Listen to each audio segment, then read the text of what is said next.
Sandra TV. She here to give you the best.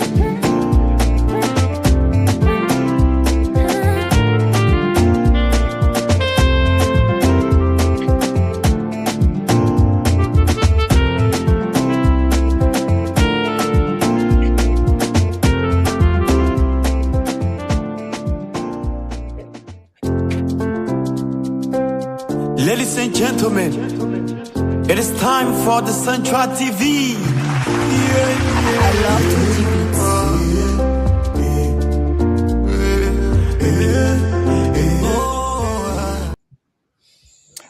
Ladies and gentlemen, we want to welcome you all to Sandra TV for our PrimeTime Sunday. My name is Leon Twazaman, and I am here again. This is our first, should I say, a very first active time being Sandra TV, and want to welcome Commercially. Can you hear me over there, Freeman? Yes, I'm hearing you. I'm hearing you. Great. So Commercially is making his his debut. His debut on the show. So we know he is a very, very, very I would say a genius when it comes to having conversations. So all of these topics that we will be having here tonight, and again, I want to be very, very clear that we are having them from a youthful perspective.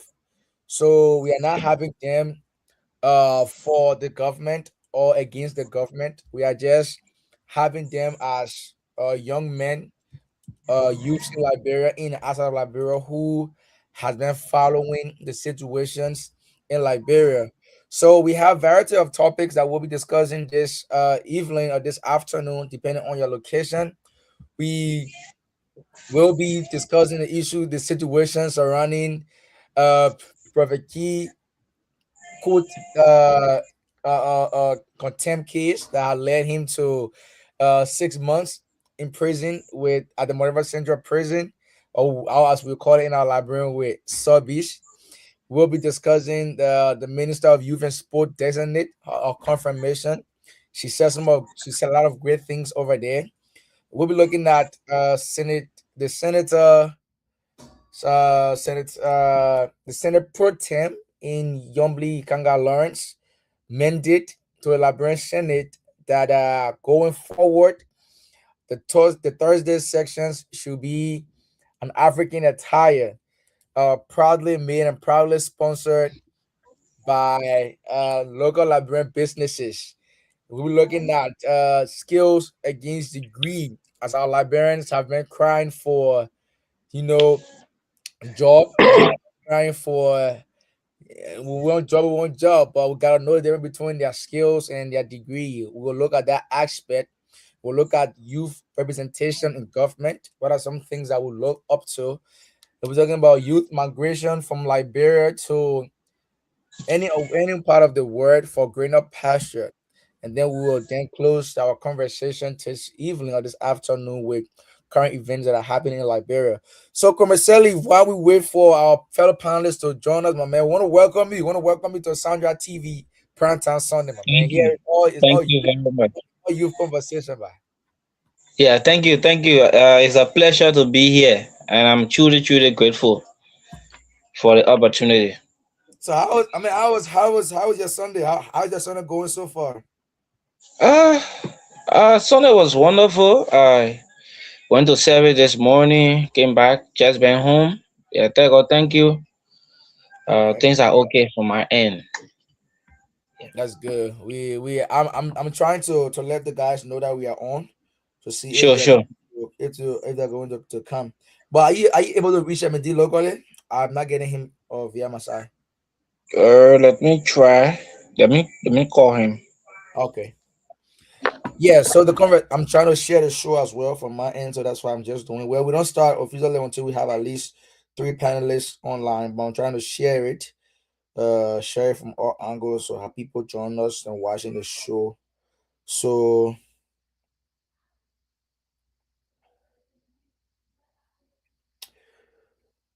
you calling him locally. So we'll take our team song for about a minute while we get our other panelists here. Central TV is here. We here to inform you. Listen and be inspire. Central TV is here. We the best now in time. Oh, listen and be inspired. Turn up, turn up, turn up, turn up, turn up to Central TV. Turn up, turn up, turn up, turn up, turn up to Central TV. Veronica the boss for Central TV. She here to give you the best.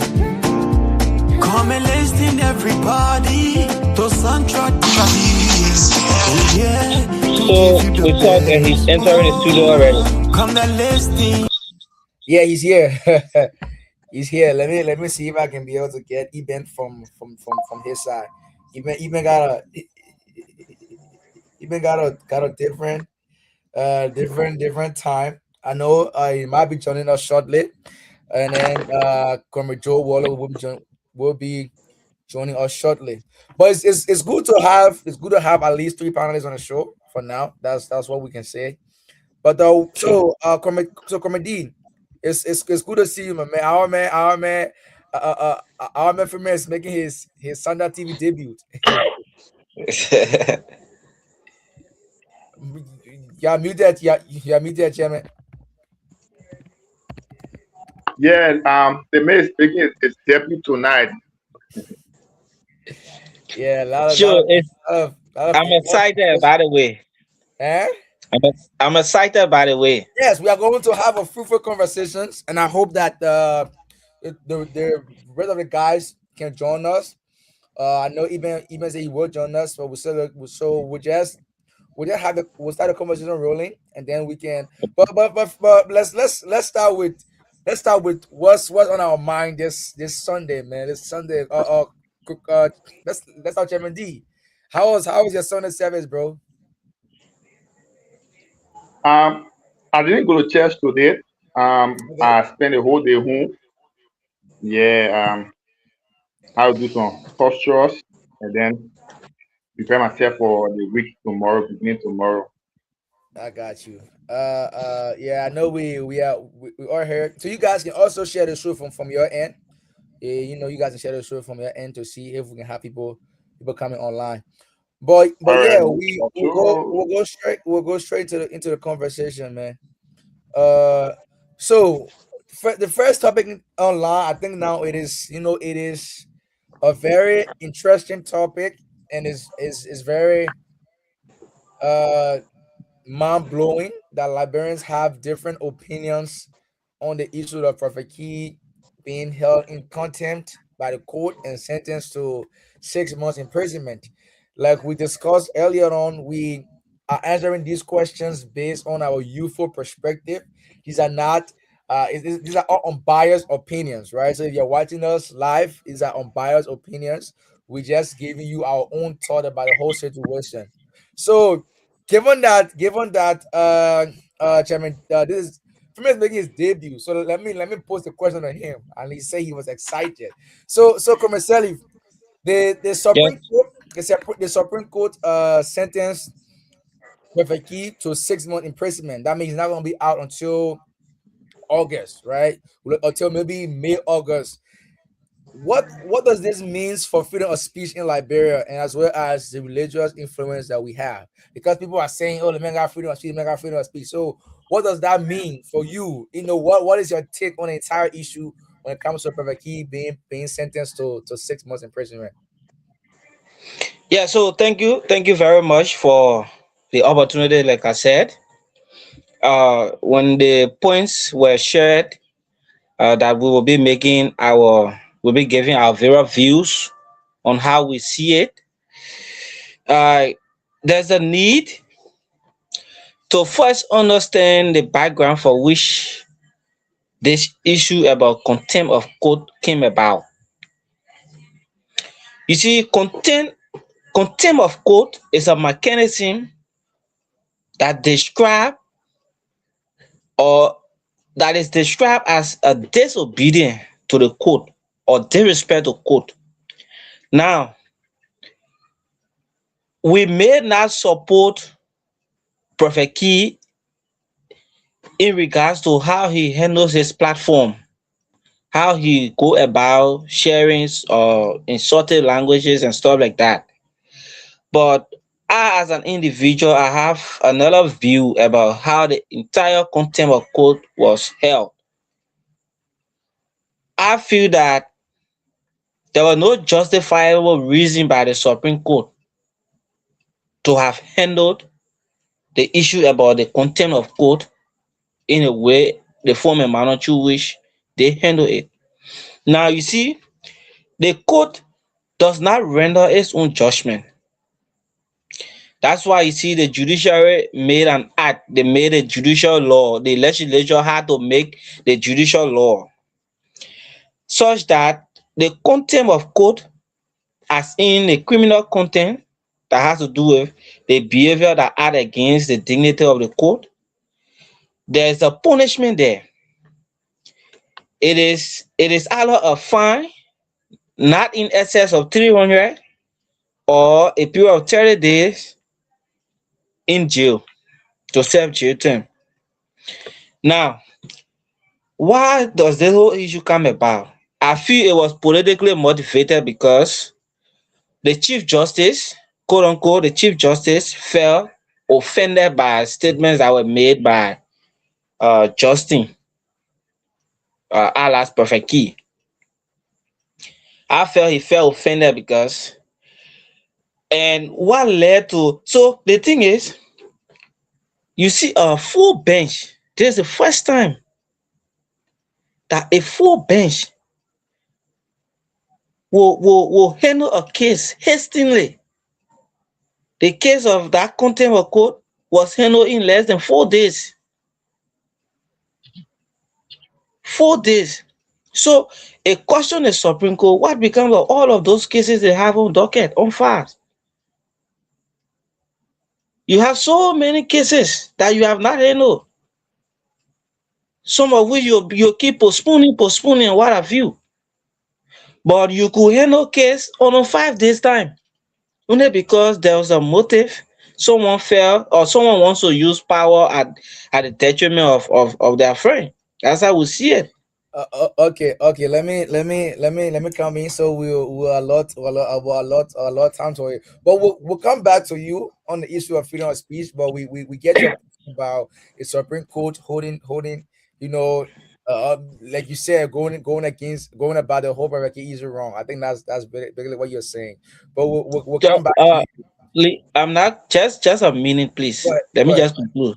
Go ahead. So, if you look according to the law, if you look at what we call contempt of court, the law says it cannot be exercised from private settings or in response to speech occurring outside judicial proceedings. That is, you can't issue someone contempt of court for something they said that not involving a court case.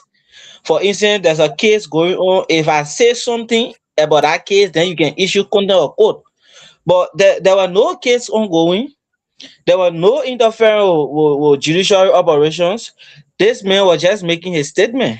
But then you went ahead to issue contempt of court. Yeah, you can go ahead. I All just right. wanted to make that. Thank you, and I think people are watching us. They are following us. I think we have a new panelist in Joe Wallow. So I wouldn't say he's making his debut. I would just say he's coming back now as a panelist because we had him before as a guest. Joe, can you hear me? Yes, I can. Leon, how are you? Freeman, Deva, how you? Yeah, we're good. We're good. Good. Yeah, So we're we'll, good. so we'll, so we'll take debate issue on what debate comment on this issue. Then we'll move over to Joe to see what he's at. So Chairman D, I think we see where from is heading at, right? So what is your intake on this whole Pavaki issue? About 4 minutes. Yeah. So thank you. I would disagree with Freeman a bit on him questioning content power. The law, you were putting the law, right? Or the law guarantee only two branches of government do have content power. The Supreme Court do have content power, and the national legislature also do have content power. You cannot question the contempt power of the Supreme Court Meanwhile, he did not question the contempt power of the legislature, the national legislature. So I've been reading other posts from lawyers, Councilor Conclo and other lawyers, and been following the issue from day one. So let's go to why Prophet Key was invited in the first place. He said he was Freeman was defying the contempt power, right? And he was saying the statement when the statement did not interfere with judicial proceeding. So here is why we disagree. Justin Okpa, aka Prophet Key, his statement was on a land case involving the Satan issue. That's when that background Prophet Key was speaking. And Prophet Key accused the whole bench of corruption. And he was clear that the people are corrupt and he insulted the Chief Justice. So on that basis, Prophet Key was invited. And his statement is interfering with judiciary issue because that is an ongoing land case. So I'll come to why I think it is necessary for Prophet Key to be sentenced 6 months. I may not agree that the timing of 6 months and 3 months or 1 month could do to set that precedent of decency in the society. We cannot have a society where we have our kids, we have young people exposed to the social media and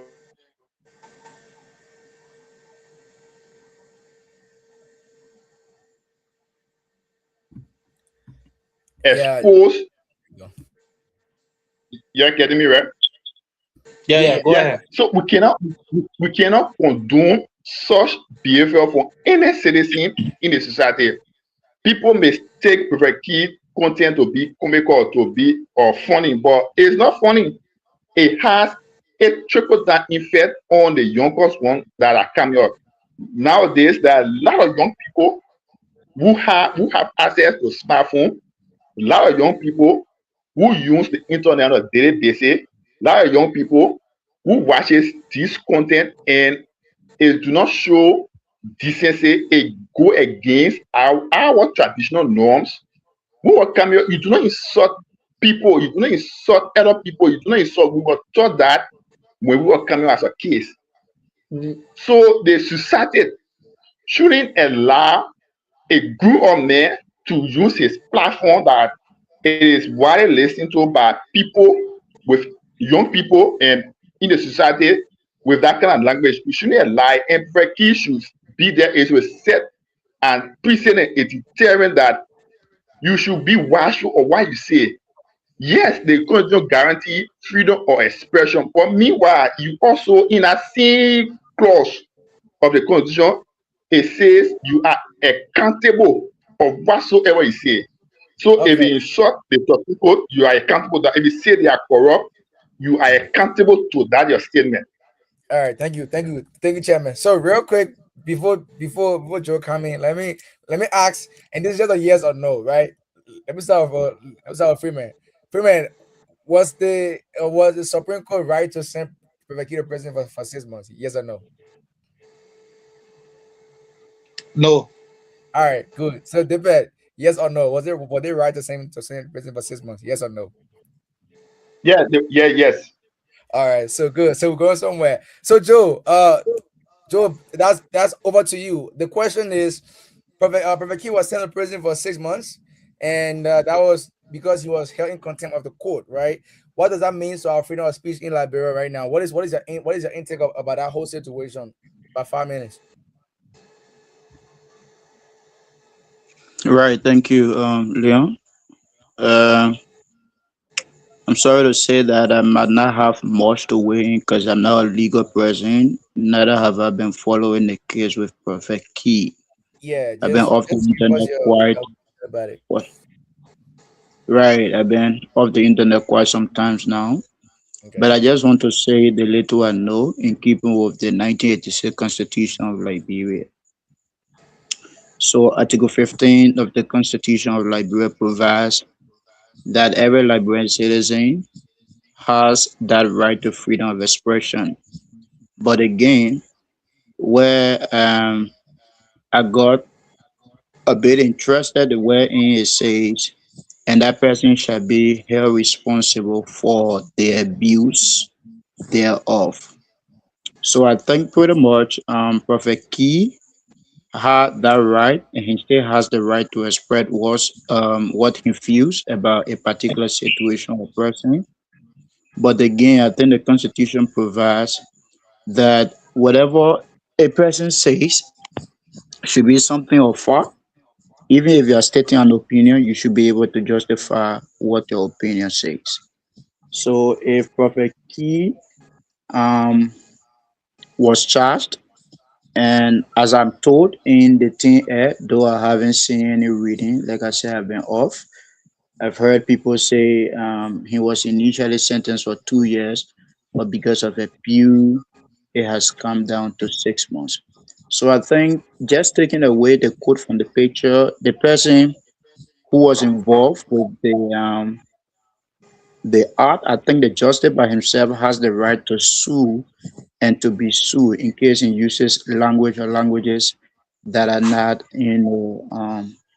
satisfying to whoever the person may be. So Prophet Key may have said some other statements which I do not know. Sorry, I'm just speaking because I really haven't followed and I don't know what the situation looks like.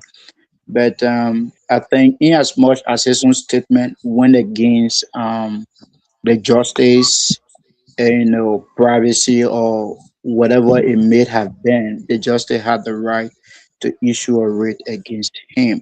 He could have done so as an individual, but involving a court, I don't know to what extent the gravity grew for which they had to issue the content of court. But again, yes, just to support the point that Deborah Finder said, I think it sets a precedence for whoever wants to use the internet. We are in such an age such that the youngsters are so glued to the internet and they easily learn from the internet. And Prophet Key initially when he started his advocacies or whatever, people actually used to follow him because he was speaking some fact, though in a very demeaning manner. But in as much as people want to appreciate the fact that Prophet Key say reality or whatever, we must also be conscious of the fact that the verbatim use has an impact on the society. So the very young people who are hearing or who may be hearing Prophet Key, they are also exposed to, I think, words we are taught not to use. So yeah, pretty much Prophet Key is serving his 6 months, and I think it serves as a deterrent for anyone. So whether it was legal or not legal, I am not a legal practitioner. I can speak to that. Most I didn't follow the case so closely, but to set a deterrence for whoever wants to be very rude in their speech, I think some way it was commendable. I'm not very sure it's against him or right because while it is true he was allowed freely to express his thought, but he chose the other way around. And I want to believe whatever his own rights stop, there another person's rights begin. So in as much he was found guilty of what he said, I mean, yeah, he deserved the 6 months or even more. So that's what I can say. I'm hoping to weigh in on other issues in as much as I have the accurate information.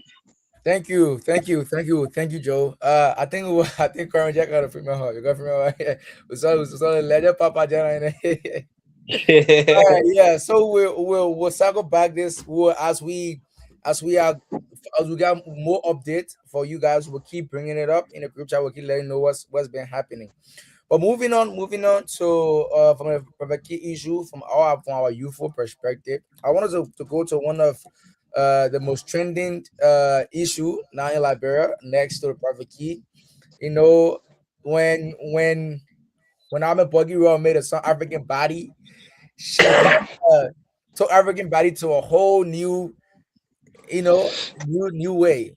That is the youth and sport minister designate. I don't know if she been confirmed by the Senate yet. If any one of you have the idea, can let us know. But during her confirmation hearing, she said a lot of great things that she's ready to work with young people, and she's ready to put herself there as a youth.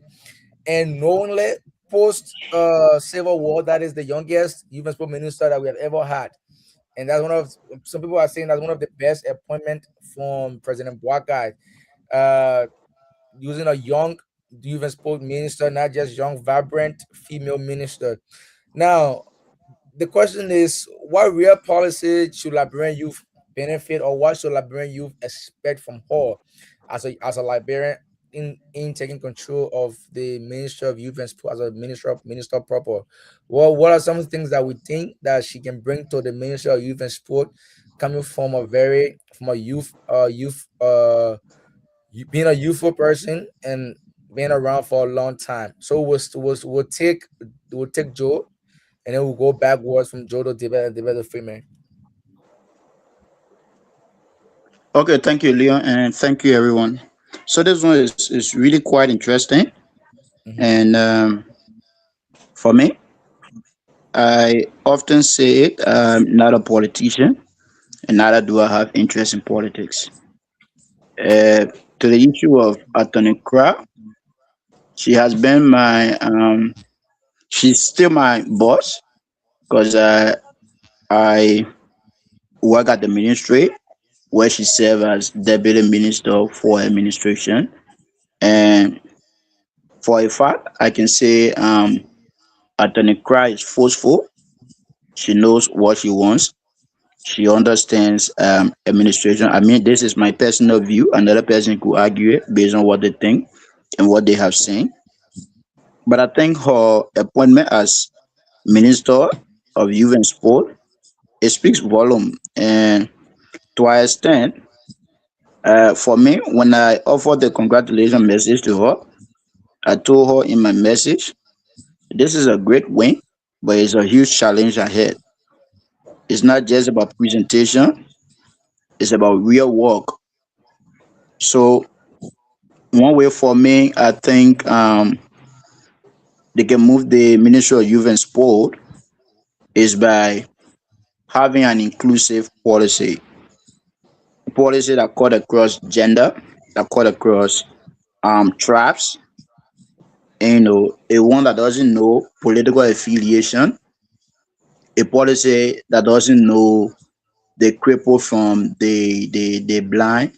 It doesn't know those who are literate from illiterate. So if we all will want to agree, 70% of our population is the young people. So in as much as we have 70% of our makeup to be young people, you might not be able to touch every one of them at the same time. But what you do to create a policy where other than can be mainstream and mirror to see themselves into would be something that move our entire sector forward. It's not just about the ministry that is situated around the SKD. It's about how you connect with the young people in the rural places. So oftentimes you see when her appointment came about, other people, even before her appointment, other people been arguing the fact that she dresses this way, she dresses that way, she pierces herself and stuff like that. And oftentimes it's in our setting. People judge you just by the way you appear. If you see a young man wearing a dreadlock, somebody say because a man has a dreadlock, or it means that man isn't smart. And that man doesn't know administration or maybe organization, whatever. So the way she present herself, I mean, that's a style that she chose. She chose to be that way. It doesn't in any way undermines the person she is. So one thing I've noticed over time, not only with the ministry, but most of the places, for some of us who have been opportune, you see bigger institutions, even the World Bank. Oftentimes, what they do, they only value young people at the implementation stage. So they will have a program or they have a project. They will design that project without involving the young people to give their input. But at the point where they need implementation, and then they will bring the young people and act as if they are taking your they are taking your recommendation in order to make sure that. Oh no, Leon, I can't turn you off. my camera on. I have some issues, please. Now go ahead, go ahead, go ahead. Yeah, I understand. I understand. Go ahead. All right, I think we lost him. I think we lost him for a second. We understand. If you can't put the camera on, but we'll still following you. I want to welcome uh Josephus Grams. Can you hear us? Yeah, Josephus. All right. Yeah, he is I think Joe. Joseph is back. I'll let you finish. I'll let you finish, Joe. Yeah. Yeah, sorry. So as I was saying, one of the ways we can move the Ministry of Youth and Sport forward and to ensure that all of us are valued and heard is to ensure that we create inclusive policy. Whatever policy, whether gender or whatever thing she thinks in her mind, I think it should cut across whether opposition, whether unity partisan. I think it's only sensible enough if we have everyone taking part in this process because I think where the bias will come from is if we say we will only work with unity partisans. If we intend to work with only unity partisans and we look at the solution, take for instance maybe the youthful population, the solution at 35%, and you have the unity partisan as 35%, it means you are not solving any problem. So we should look beyond our horizon and we should bring everyone on board. I think the last time I was sharing with somebody, let me learn with this statement. I said, assuming politics has its own way to play out, but assuming I am the president today, I will give some position to oppositions. In as much as he criticizes our area, I try as hard as possible to bring you on board and allow you to manage that sector. If you fail, then everyone can see us through the mirror and know who's the real failure. Because I think if we say at what time that my party this let empower our party people, when you power your party people, the other people will still go about to criticize the system, and by just criticizing the system, they might find loophole that they will start to run with. And when those loopholes are there, your best might not even look as your best. So I think we just have to include everyone, and that would be a better way to run the youthful space. Thank you, Joe. Thank you, Joe. We appreciate the comment. So now let's take Chairman D, Freeman, and then we'll come back to Josephus. Yeah, Chairman D. Yeah.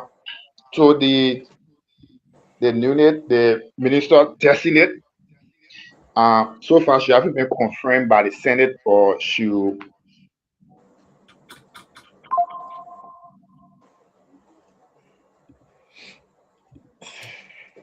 He might be last Monday. removing this. All right, In there my he is. mind, so far, you hear me? Yeah. Go ahead. Go ahead. We hearing you. Okay. Yeah. So I think this is one of the best appointments so far. The president, looking at she's a female one. She's young. She's in the range of a youth. I remember the first youth dialogue with the president 2024-24. I attended that program at the Minnesota Complex Youth Town meeting, and there were two recommendations, major one that he has implemented so far. One recommendation from that meeting with the president was that instead of a advisory panel, instead of youth advisor, we should have a whole panel of youth that will be, near the president, and he implemented that. And another recommendation I came from that is that we should have a youthful minister. We should have somebody who is within the age of a youth, and then I think he has listened to the young people, because that meeting attended by all sections of young people, and then he has listened and appointed Madam Konakra. I've been following her work from both her political work in the party, and then going to the Ministry of State. But before then looking at her track record, I think she'll do better there. But the question of what should be your focus. The beginning of the year, the president had a whole cabinet meeting on job creation for young people. And moving forward, especially the Ministry of Youth and Sport, they set up created to supervise youthful activity in the country, and looking at a major challenge about job creation, about youth entrepreneurship. I think the minister focus major policy should be how the government can create jobs for young people. Um, Also look at the Ministry of Gender focus on gender equality and other gender issues. Major focus should be on job creation. I listen to our commission here. She also talk about the creative sector, and then I'm seeing a lot of creator, content creator, musicians should be into acting with them. Should looking in that direction of the creative sector.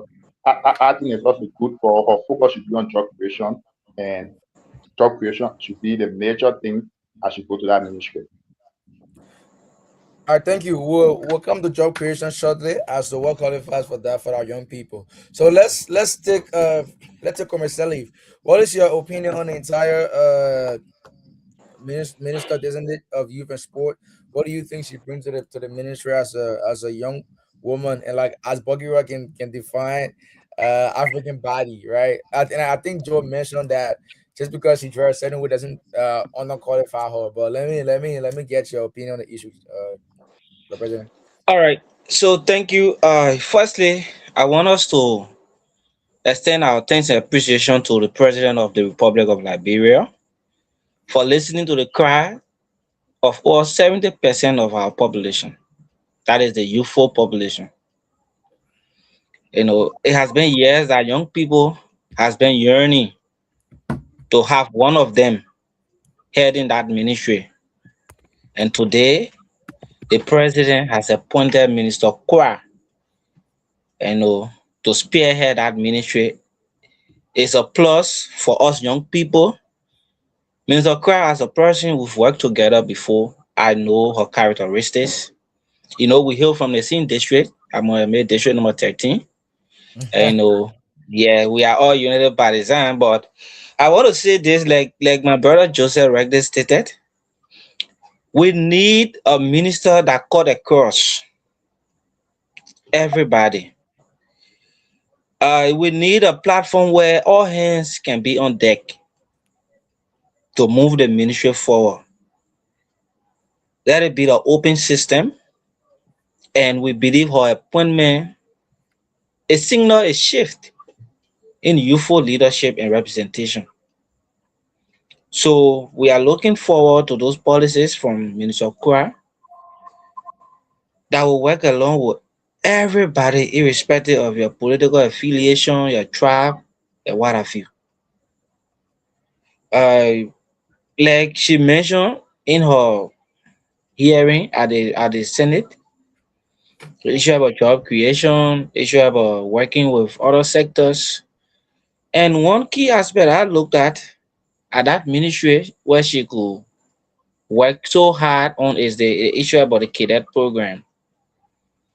There's a cadet program at the ministry that normally recruit young people between 100 to 300 every year. So she could expand that nationwide and see how best the government can help support young people, Mhm. and that will ease the thirst of job, in a country. So yeah, we trust that she will deliver. Like I said, there's someone I've worked with, so I mean, we know the kind of person she is. She's forceful, she's result driven, and we trust that she will deliver at the level of the youth and sports. Thank you. Thank you. So we'll take Brother Grams. Can you hear me over there? Exactly. All right. Well, yeah. We'll take your opinion on the issue of the youth and sport minister designate. What are some things that you think she's going to bring to the Ministry of Youth and Sport, and what do you think that's a bold move from the president? What is your opinion on that? We'll take you about 5 minutes.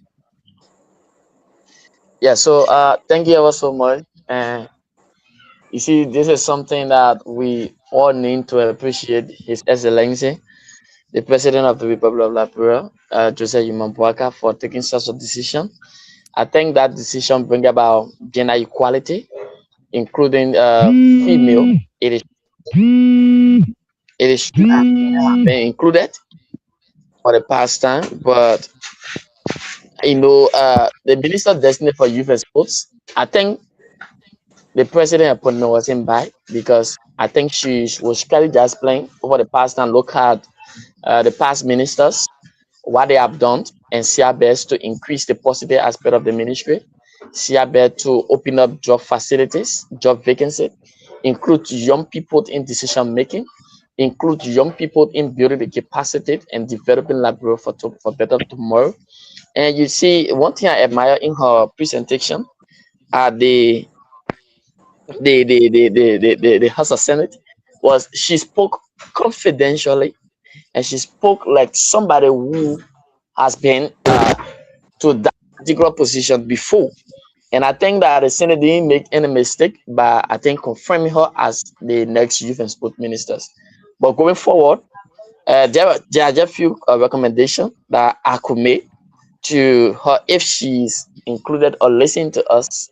One recommendation could be that I think it's advisable that she lead with a youth center vision, wherein she craft and communicate a clear, actionable vision, places young librarians at national development, not teachers, but also active partners in policy design and implementation. Another thing could be for her prioritizing the youth empowerment and skills development. This will help strategize playing for youth unemployment by promoting this. It will expand vocational and technical training pathway. It will build partnerships with private sectors and employees. And going fast forward, I think my last recommendation could be strengthening grassroots sports and infrastructure, where in sports are more than competition. They shape character, unity, and national pride. As minister, I think it will be better that she prioritize uh, renovating community sports facilities, supporting county level leagues, and talent identifications. There are young people, young guys out there who have talents not only in sports but in all of capacity building. So I think she should prioritize that. Thank you ever so much. Thank you, thank you, thank you. All right, it's lot of great points. For me, I think she's a wonderful, wonderful appointment by the president. I think that speaks volume that the president is willing to work with us young people. So the minister designate best of luck from all of us here at the PrimeTime Sunday Youth Forum. But I want to run to this next conversation because that's something we have not really seen in our legislature before. That the Senate pro tempore per news out there has mandated the Senate, the entire Senate, to wear an African attire on their Thursday sections, right? Thursday sections only when you come into a section, be in your African attire, not just an African attire, but a Liberian, a Liberian made African attire. And that happened last Thursday when we saw the likes of Senator Darius DeLong, the likes of Senator Pro Tempore Yomika Lawrence, all beautiful, and the likes of Senator Snow, all beautifully dressed in the African attire. So was this something meaningful? Was it a good thing by the Senate pro tempore? Was it something to promote our culture regardless of politics? How we thinking about this mandate from the Senate pro tempore mandating our Liberian Senate to be traditionally attired during that Thursday section. I'll start with Mr. Lee. All right. So again, thank you. That's a wonderful point. So I follow the issue about the Senate when it comes to wearing of the traditional attire. And to be honest, I'm very happy with that decision because when we look at what we call the cultural preservation, it helps preserve our culture as African, not just as African, but as Liberian. It embraces that value that we have in showcasing our country's heritage. So it is a wonderful thing. Now, uh, the part that you said, not just an African attire, but one that is made from Liberia, and, it helps promote our local businesses, our local economy, that is our tailor seamstress, These are people that will now start to earn money, and that will boost their businesses, because you see more people now coming to those local, businesses, to do transaction, which will really help to boost the business at that level. Yeah, so yeah, as much it is meant to preserve our culture, it is meant, to showcase our heritage. Yes, I support it 100%, and I'm looking forward to it. Not just uh for the first time, but something that should continue, you know, onward. Yeah. So, but do you think like that's also a way to promote our local Liberian businesses, that you have people now who have been doing trade to go back and say, oh yeah, I mean, I'll go back in the in my tailor shop and do more African clothes, because I mean, we know senators will. I mean, they may not come to me specifically, but they will send their David to come and pick up. That's the way I'm looking Yeah, at it. That yeah, promote yeah. our That's local traditional businesses. Yeah, it will boost local businesses. It will boost their income. You now see more people going after them, and going there to do transaction. Like I said, it brings about economic empowerment too. Yeah. So I hope next year, if the president decide to say he created another more 7,000 job, possibly be coming around and say, president, I create your own people. We'll save that for later on. Well, Yeah, let's take Chairman D. What is your intake on this whole African attire doing the sections on Thursday?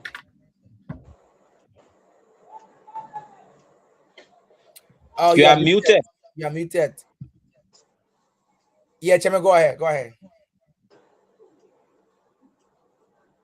You are still muted. All right, there you go.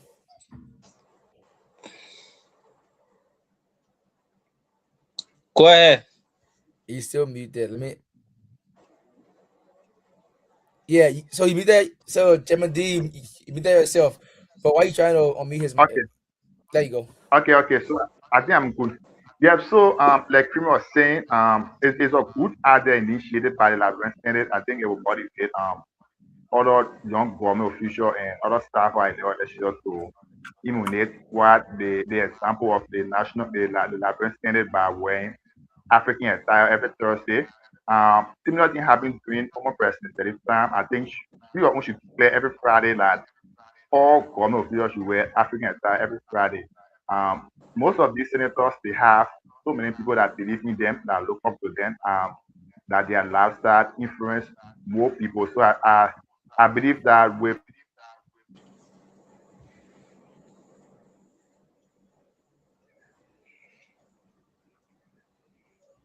All right, we having some technical difficulty with him. So let's take Comrade Joe. What is your intake on this whole situation? While we get Chairman David back online, do you think this will okay, promote okay, our local businesses?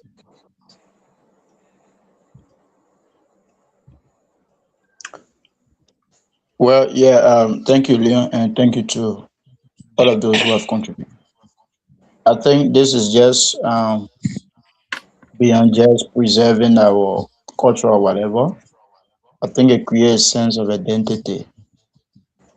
Mm. And I think if I can recommend to the Senate, it wouldn't be just on Thursday, but every other session day. If they will wear their attire, that will make sense, and and they will make Liberians themselves, to start to go after these things. I, for one, as a person, I would prefer wearing African shirt over coat suit. So if you check my wardrobe, you'll not find coat suit plenty, but you'll find the leopard t-shirt plenty because I think I'm an African man. So in as much as I wear my African shirt, if not for the place where I work that demands wearing shoe, I would love to wear every time with my African slipper and to show that I am African and to show that I'm Sure. proud of that. So I think if our senators start to wear African attires, particularly Liberian made, like all of my colleagues have said, not only will it boost local businesses competition, but it also create a sense of responsibility. And I think it will be something the House of Rep will want to practice as well. And if the House of Reps start to practice that as well, then every other meeting like Brian will say, oh, okay, But I think when I'm going to church, I will have to wear my grable attire, wear my coat, with the lapel tie, Yeah. go with it. Or maybe somebody was saying like, normally there is this joy when they have this old school thing in churches. To miss it because we know the vibe and everything and be there. You can wear a funny thing. So if all of us go back to start wearing our African attires, start wearing our traditional attire, like my man female, I know if a born country, I know what that man get attire that you're supposed to wear. So if you're a sense of, Babolu. Le oh, babulu ke le yeah, that miswa be man, le meja babulu ke. I mean, I even know a cultural attire. So if that man senator start to wear cultural attire, female will know that he's supposed to wear, his Bible cultural attire. If only they have one. So I think yeah, it's a good one, and it should go beyond just Thursday. There should be something that become customary, so that all of us appreciate the sense of our culture, and that's what I like to say. So I think so real quick. I think Joe just make a very important point. I've a name my man. I don't even know my name. I can traditional attire. I will call you after the meeting about the traditional attire. So, but I'll take. I think Chairman D was making a point when he break out. So I'll let you continue on.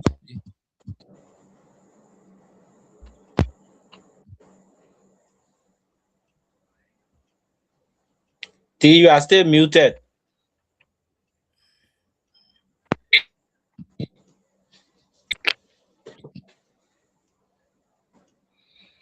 I Hey, think the internet Initiative is that not on.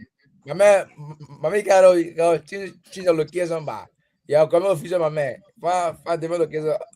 All y'all on le line all come of official name. So yeah, all right, let tell me them adjust myself. I'll come back. there you go. There you go. Yeah, go in, come back. We'll get you the time to make your comment. Can you hear me? Programs, can you hear me?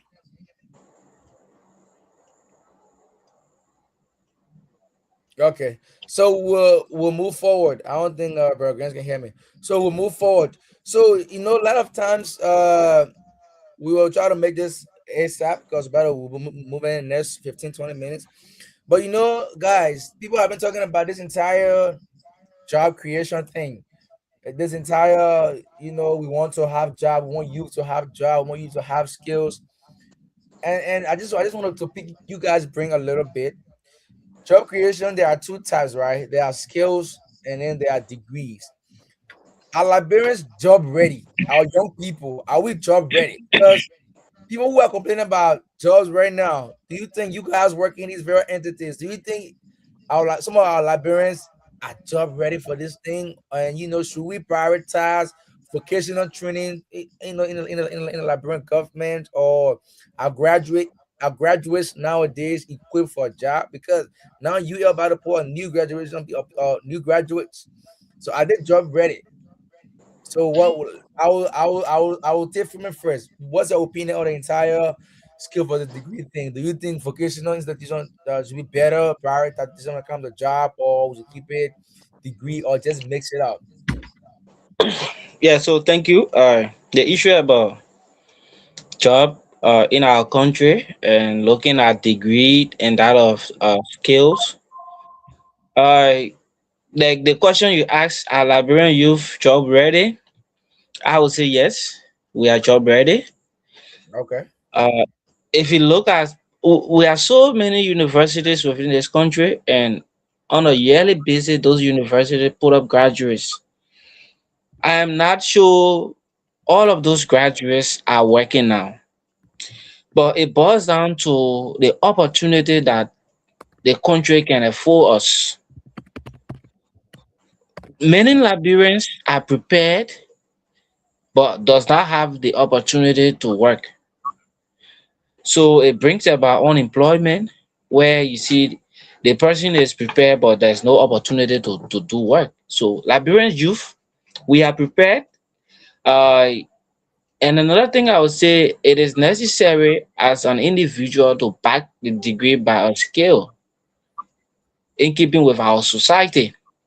Because nowadays, you go to school after graduating, you may not have the job as expected, but if you know a skill, I've known so many persons that live by the skills they learn. Though they may have the BSc, they may have the master, but sometimes those opportunities are not afforded them. So they are living according by ways of the skills they learn. So yes, Liberian youth, we are job ready. It's just that we find ourselves in a society that may not have the opportunity to accommodate everyone at the time. Yes, that's just my point. All right, thank you. So I will take Joe on this issue. Comrade, what's your opinion on this entire thing, Joe? Well, Leon, thank you, and thank you to Freeman again. I think he said something which is key, that librarian you should start to think outside to skill themselves up. So let me be real with this one. You see, universities are only established to instill discipline, to be committed to job. It doesn't teach you to have a job. You see, those who graduate on an everyday or every year basis, those are people who are seeking job, but they do not have the skill to take on job. If this statement might even look false, go and do your assessment. You see, most times when people are seeking employees, they are not looking for freshers or people who will go and learn on the job. They are looking for people who come with experience. And that is why when you see job average is up, they will say maybe 2 years, 5 years. So what I think is the problem is, I think the problem is to create vocational and cadets program, which this government has started. When you create cadets program, while the person is in school, they are able to give firsthand the experience of what it looks like to work, so that when the person has graduated, they are not new any longer, but they have an experience and they know where to start from. I gave you this as an example. If someone graduates with a master degree, other person graduate with a bachelor's, and go to a job environment where there is somebody that will just have school credential, the person with that high school credential will outperform the person who's there with that master's or bachelor's. Why? Because you've been taught the theory. The person with that high school credential have gotten the organizational knowledge, and it is that organizational knowledge that is lacking. So in as much we will just answer yes to say Liberians, you are job ready. The hard question must be answered. Are we truly ready? Are we prepared? And the answer is not altogether, except for few. So oftentimes when I'm speaking to some young people, what I tell them is, hey, you don't wait for full employment. Start with volunteerism. And that way, if you have a lot of volunteerism experience and it's in your CV and you're applying to a position, even though you might not have had a full-time employment, when someone see that and say, okay, the person is, growth oriented, the person wants to learn, they have had a little bit of experience volunteering industry X, Y, and Z. But take a reason, you just come to university and somebody just send me a CV. You send the person your CV, they see maybe 2014 to 2017, high school, 2017 to 20 days, university, job experience, no. Volunteerism, no. Professional certificate, no. Then you say, I'm job ready. So the honest truth is, for some of us who are working at the moment, I think we are just first among equal. We are privileged. But Liberian youth themselves must rethink. We must reposition ourselves. I think they think about victim blaming. Other people don't really buy into it. So you can be blaming the people, the young people are already victim, you blaming them. But at some point we must stop and checkmate ourselves. What are we really doing? University, they just give you a discipline. Hey, maybe you gotta go to work 24/7 or 24/5 or whatever. And you must be there when your boss man say this, you execute it. But we must think outside. But Liberian youth are not fully ready until they can gain employability skills. Thank you. Well, I like I like that comment. We are not fully ready. Yes, we may go to the universities of Liberia, AMEU, Southern Mary Polytechnic, but then when you leave from your job, you don't even have that fundamentals to back it up. And the CV sometimes our Liberian brothers and sisters nowadays don't want to volunteer, right? They just want to go straight to the workforce. And you guys been there. You know exactly. You got to at least have a build your CV. People getting a work out of job, but yet and still, everybody want a work out of job. All right, yeah, Chairman D. I'll take you on the issue of about this. I think you're closing on the issue of the Senate attire, and then I'll take you on the job readiness. Yeah, so to just close on this thing that I was saying, I said basically it's just to preserve our heritage and because we are African traditionally this these are some of the things I identify that show true African. I was just following the AU summit in Addis Ababa, and the TRK news highlighted some of the presidents that were in African attire at that program. So I think it will motivate other people, other young professionals in government to follow the example of the Liberian student, because there are a lot of young people, a lot of people who look up to their leaders, look up to their political leaders on their lifestyle influence them. I was also saying that the former president, she started a similar thing.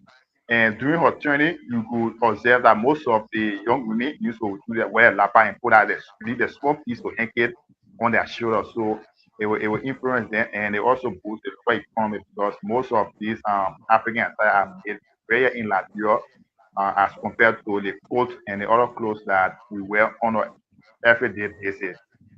So I will close on that, and then I will move on to the issue of the job creation and youth readiness in terms of the job market. I will just start at this. We may not be there yet, but I think there are a lot of young people who are prepared, but there's no opportunity for them. Meanwhile, we know that there are bulk of young people who they are seeking job, but they do not have the necessary skills for the job. But can we address the issue of those that are prepared, those that are ready, and those that are seeking a job? It's a major challenge. There are limited opportunity on the job market. You will not know till you are seeking job. When you are seeking job, qualify, even a bachelor degree holder with experience. Well, emphasizing on experience, but there are a lot of people with experience and a hands-on job with a qualification, or they do not have access to that. So we should look at that, and then I think it should be addressed meanwhile. But meanwhile, we should encourage all the young people that are seeking jobs to, like Joseph was talking about, volunteering, because basically the first question will be asked, what seeking job is your CV? And when somebody open your CV, they want to look at you know experience, and experience is what I've been doing, where places you have worked. And I think it will help. And also look at skill. There are a lot of young people who know they are in the vocational training, but I think the number will increase because even most of the other people that are into the vocational training, most of the contracts out there, they may not have that up to that level, and up to that level skill. They can all normally be subcontracted by people that go and to have the highest level of qualification in that. So I think we can Mhm. also look at that vocational skill training to be job ready, because I can say, especially infrastructure or industry of Labrador is widely open for that, because there are a lot of development of kind. So you cannot have a skill in electricity and say you not have opportunity. You cannot have a skill in plumbing or masonry. There are opportunities out there every day. But most of us want to sit in the office. It's not bad for people to sit in the office, but everybody cannot sit in the office. Everybody cannot do the office stuff. And even the market is small, is tight. The opportunity for job is very little. So getting a skill that can help you on a daily basis, I think it will be necessary. Thank you. Yes, thank you, Chairman. Brother Grams, can you hear me now?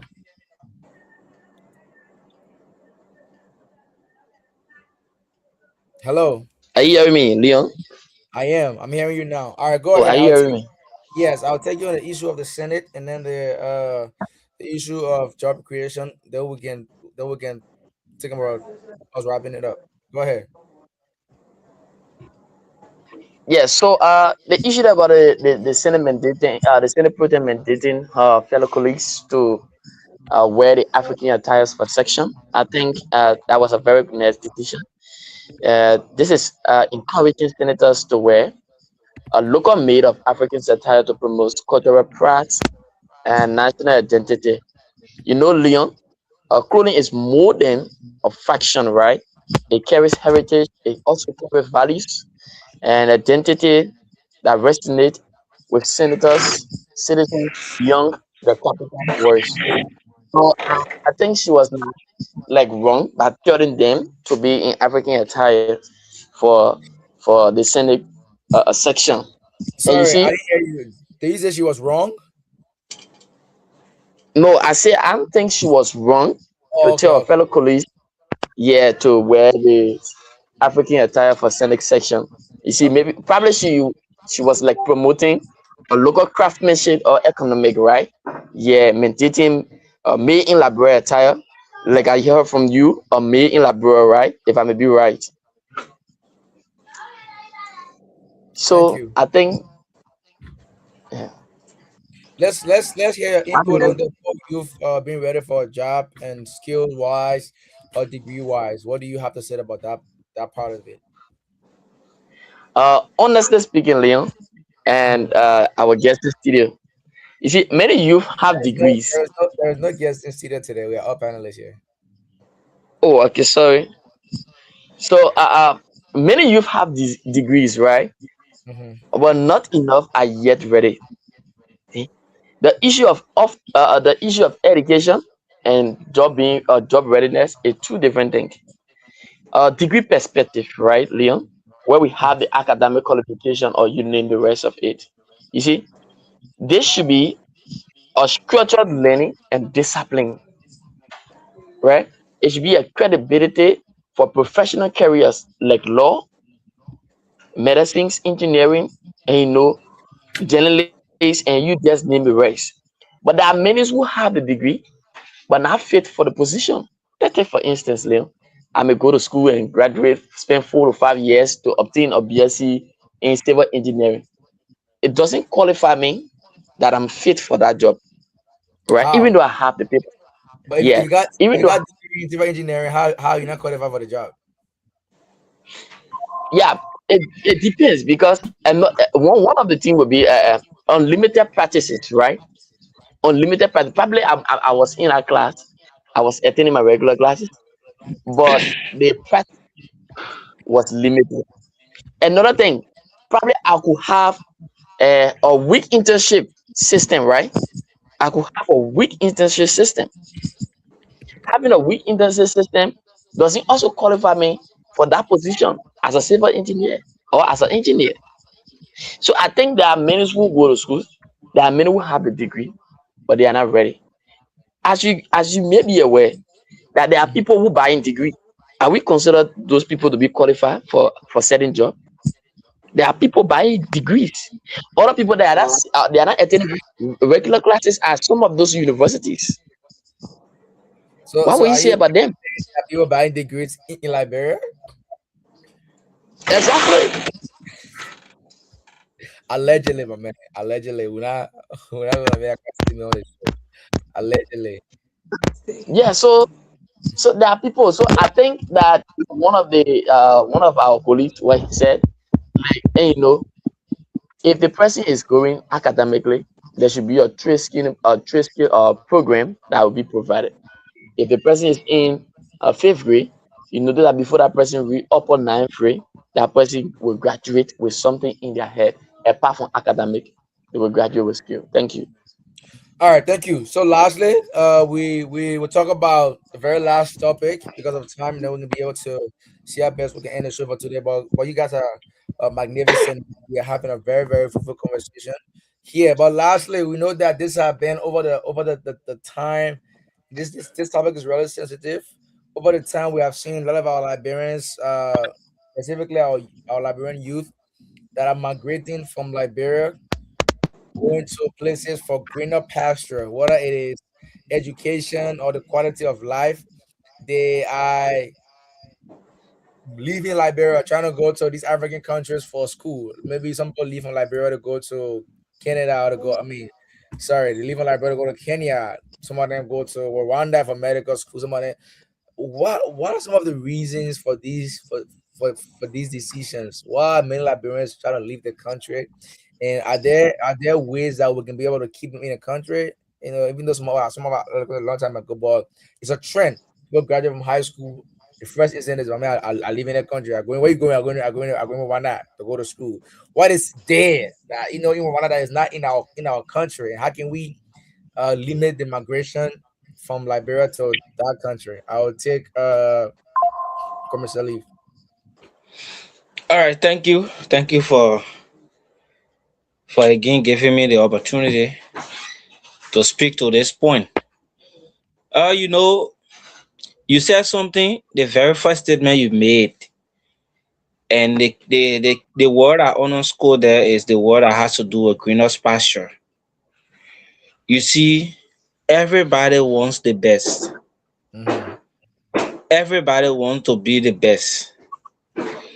Now, why are young people living in search of greener pasture, living, going other countries for education, for job, and or green card, etc.? Because the society we find ourselves cannot offer these things or are not offering the quality of those things. People in Ghana, our friends in Ghana, our friends in Rwanda will want to go to school in Rwanda because the educational system there is top notch, it's up to the tax. But come to Liberia, look at our educational system. Mm-hmm. Look at the state-run university, for example. Look at look at the facility. Look at the learning environment. You will not see people wanting to even send their children there because because of the way it looks. So people will all want to go and experience hands-on and experiment and stuff like that. First-hand information, learning in a very conducive environment, seeking employment opportunities.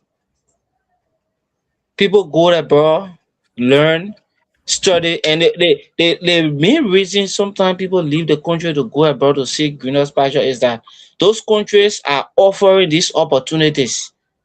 You get them, they Mm-hmm. are available there. It's just your ability to work, it's just your ability to go to school. The government provides the opportunity for its people. Unlike us, that are still challenged when it comes to education, it comes to job creation, and what have you. So yes, you always see people going abroad to learn. That's just my point. So, what is, in your own opinion, what is to clear on the topic? What do you think is the way forward? So keep our people at least there. Not migrating The way every. forward is the way forward for me Mhm. is that we invest in our educational system. Okay.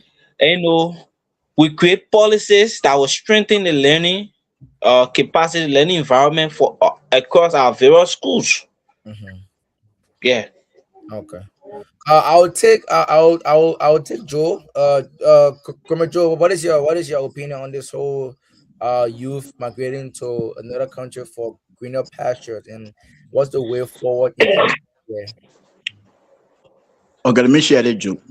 Before I answer the question, Leon, can you come back to Liberia? I can. Yeah, definitely can come out of Liberia. Okay. Okay. Why you you think I want to trick me? I'll Okay. tell you. I'll tell So, you. The, Joe, I'm not uh, cutting you. The question should be, Leon, can you come and attend you? I'll give my school. Thank you. okay, here is my point. For me, I have a two-way street around it. Normally, I told people, I love to live Liberia, but if I'm leaving Liberia, it means I'm going to a place where I will establish and not come back right after studies. Here is the frustration. Liberia, the job opportunity is limited and scarce, often affiliated with political, you know, affiliation. You must be a Unity Party man or CDC, in as much as your regime is in power before you have opportunity. Go and do the skill. Around 2010, 11, 12, we used to have good amount of NGOs. At that time, jobs were available. Even people in high school were working. Nowadays, it's hard. It's very sad enough that I know somebody who holds a master, another person holding a PhD, and they are earning around 300-400 USD. That's extremely sickening to the better. But here is it: when you leave Liberia, you go and study with the intent of coming back. Just know that when you come back, you come in with additional 20, 30 years to enter your 30 or 40, I mean, with 10 years before you have a job. So for me, I told myself, learning in Liberia is not a problem. You see, in Liberia, Liberians are extremely smart. And that is why when they go out, they perform exceptionally because here we are learning the hard way. In the West, I'm made to understand you are learning with practice. So what is lacking in Liberia is the practical. We have some good theories, but blending it with the practical has become the problem. And because we do not have no practical, people wants to go outside and learn. But when you go outside and learn, you are only learning the system that is there when you went to school. Take for instance, if you went to Rwanda, they are teaching you examples. Those examples will be based on how the Rwandan system works. If you are going to school in Liberia and they are teaching you about examples, they are teaching about practical in Liberia, you'll be learning how the Liberian system works. I'm going to go back to olden days. I'm told by history that people used to leave Ghana, Nigeria, and come to Liberia to go to school to the UL. That was before. Why is it not happening now? Because some of those practices we have, they are not there. I gave you this as an example. I went to Kenya, I went to Ghana, I was also going to Nigeria. When you go to Nigeria, the Nigerians don't want to go to school in Nigeria. They want to go outside. They feel Nigeria is not better. You go to Ghana, Ghanaians want to go outside to learn. They think that they don't have the system in Ghana. You go to Kenya, the same thing. Kenya want to go outside and go and learn.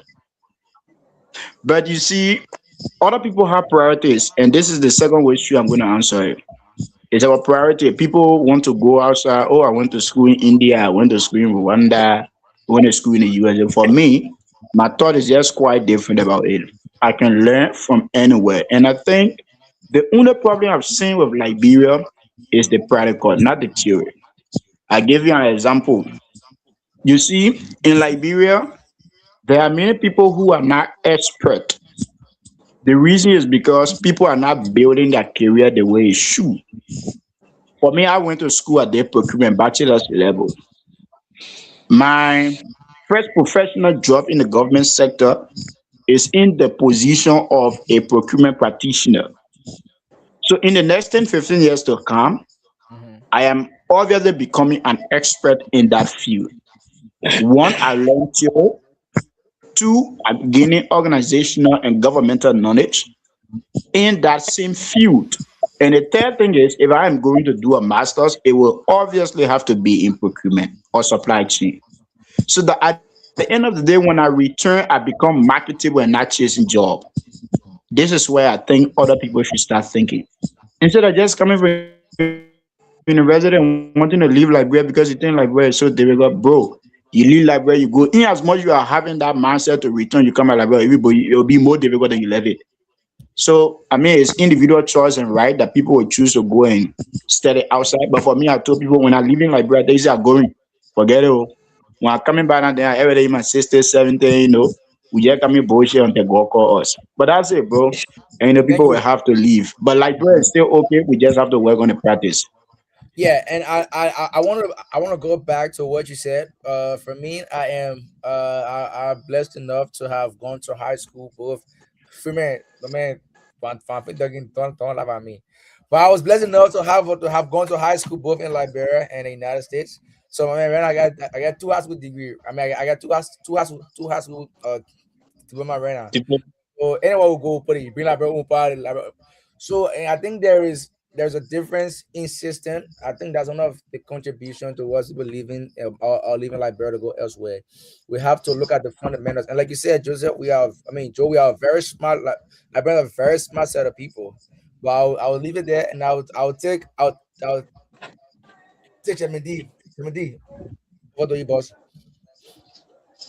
Yeah, thank you. It's a wonderful topic.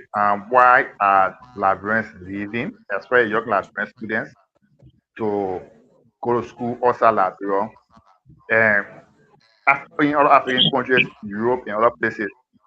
Um, first, I want to say that there is this perception, but I think it's being changed now because that when your degree from more respected than going to school in Liberia. But I think that perception is changing because getting job in Liberia is not about where you go to school. It's about who you know and who can help you, who can connect you. So that perception about when you graduate from OSA, your degree is respected more than somebody going to school here. I think it's beginning to change. That's why even the number of people that are going to Rwanda and Cyprus have drastically reduced over a period of time. 2, 3 years ago, you will notice that there are a lot of people that were in queue going to Cyprus, but you do not hear it nowadays. Even Rwanda, the number of people that go to Rwanda was steady have reduced. So they address the issue about why people want to live in the first place. They don't fully said it. People want better opportunity. People want better education.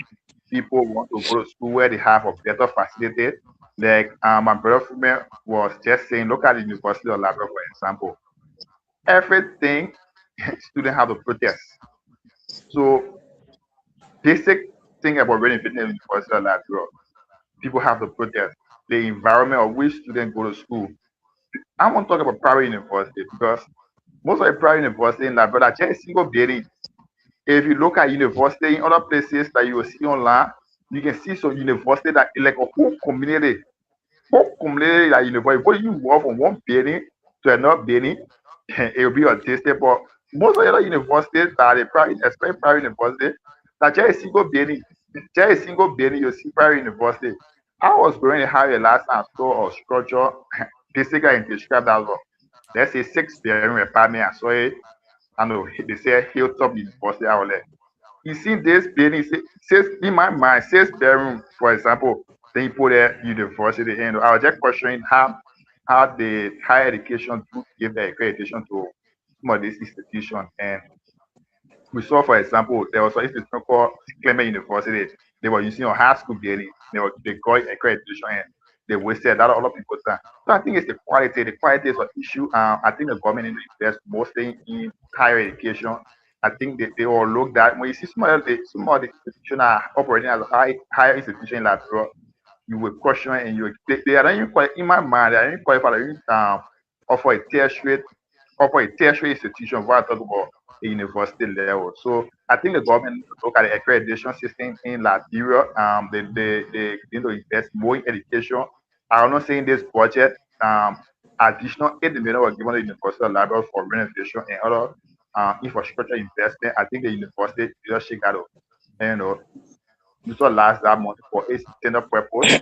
Um, on the other issue of green up pasture because leaving Liberia, going to China after you go to study, you come back and the job market is small. You'll be waiting. I know a friend I just came from Uganda 2 weeks ago with two masters.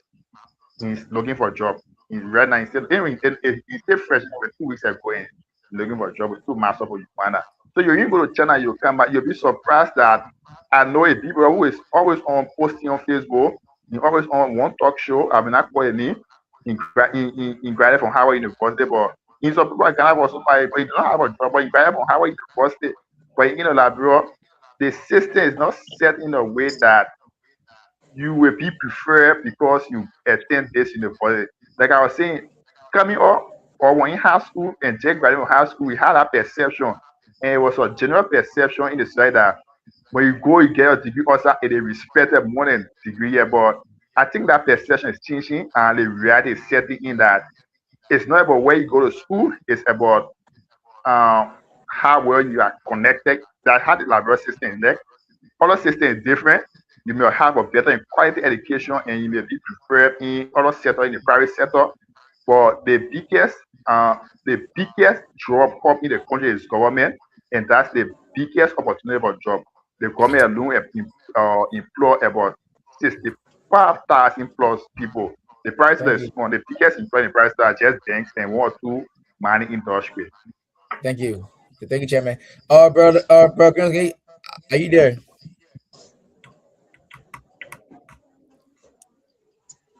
I'm here. Okay, I'll let you have your moment on that one. I'll go ahead, buddy. Yeah, so like uh the blessed and Freeman and Joseph. Uh, you see, one thing we should change is the education lasted, bro. But like the blessed, you can go to school and have the degree once people don't know you. Labra is about connectivity. You should have somebody in government before you be given job. You can have the last PhD, and once you now have connection, you won't get job definitely. You see, many laborers migrate not because they don't love their country, but because they are seeking opportunities, they are seeking stability, and they are also seeking advancement. Let's come to realize limited job opportunities. Labra has a young and growing population, but yet the formal job market is small. Let's look at the unemployment rate. Youth unemployment and unemployment remain high. When educated youth cannot find stable work after graduation, migration becomes an option for survival and growth. Let's come to think about uh, in search of quality education.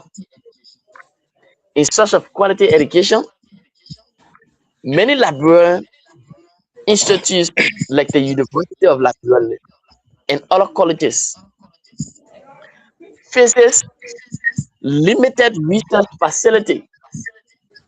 Like you said, we the Liberians learn the very very much hard way. We learn on the theoretical aspect, but we are not learning on the practical aspects. So the lack of limited research facilities is causing most students, most Liberians to travel out of the country seeking quality education. Let's look Thank you. at few specialized graduate programs. Other people degrade is the law school in Liberia. I have a good friend of mine that we graduated together. In fact, she said if she's going to rate the law school, she's going to rate the law school 2 over 10. And as I speak to you presently, she's in Rwanda studying law. You see, so other people will undermine the education system. Like like Brother Stelly said, we need to increase the facilities. We need to invest in the education system, build up a better educational system. Thank you. That tomorrow we can have people and living in the country and not prioritizing living our country. Thank you. Thank you. If Leo just me, I wouldn't love to go because I think everybody's point is like just straight to the point. Is fire is hot right now, but we working in time. We gotta respect everybody's time. It's kind of like 9 o'clock, almost 10 9 Liberia. So we'll take our parting comments and or closing remarks. Then we can call this show to an end, and then Sunday we will be back out here again, same time, same place. So we'll take you Ambassador Grams. We'll take your parting comment, and then we'll take Joe, and then we'll take that in that order. 2 minutes, sir. So thank you all so much. I really appreciate all of us. Let's keep working together in one accord to speak for the firstly in and around the world, bringing forth events, bringing forth together topics that will benefit youth out there, and that will bring promotion to our country and the world at large. And Leon, let me say thank you for always making this program to Thank, be thank, on time. yes, most definitely. We had to do it. We gotta do the people job. Yes, I'll take you, Joe, and then we'll be able to. I'll take a 2 minutes of your parting comments. Leon, thank you for the show. I think it's a great one to begin with. It should go beyond just sharing our view and talking. We ourselves should start with practice wherever we are. I believe every good system we push for in Liberia begins and start with us.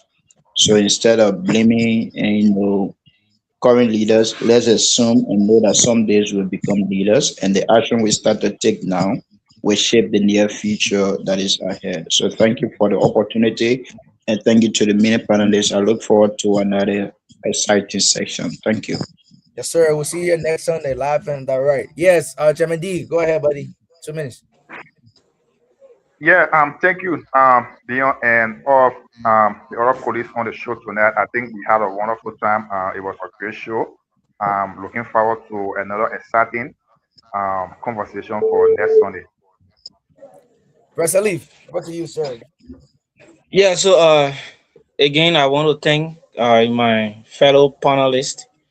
We have had a wonderful show tonight, and I want to believe these are dialogues that help shape, you know, our society. So it is always meaningful when you are called upon to engage in such, a wonderful dialogue. So again, we look forward to seeing next Sunday. Thank you all. Most definitely. We are trying to do our Sandra TV youth panelist t-shirt. I'm working on that. So I know somebody coming to Liberia. One person, I think that next month we'll try to locate all of you so that when coming next, we'll be getting our t-shirt on. But we're working on that angle from here. But the real close, thank you guys. It's been a pleasure to have you here today. I'm serving as a host, so I couldn't say what I want to say in detail, but I hope that next Sunday when they better for me a second child, I'll be able to speak my mind freely. So I hope that. But however, I want to close by putting this flyer up here. If you are from, let me be absolutely clear, and I'm glad that the organizers are here.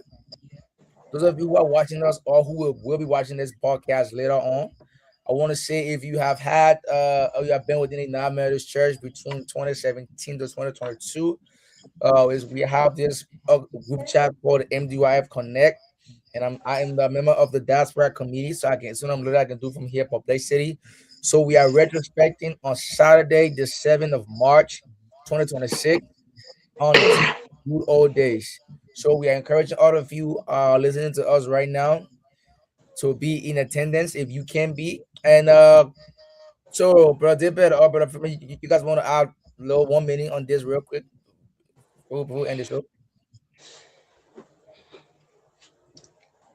Yeah, so thank you for sharing the flyer that you have registered and it is inscribed within the flyer.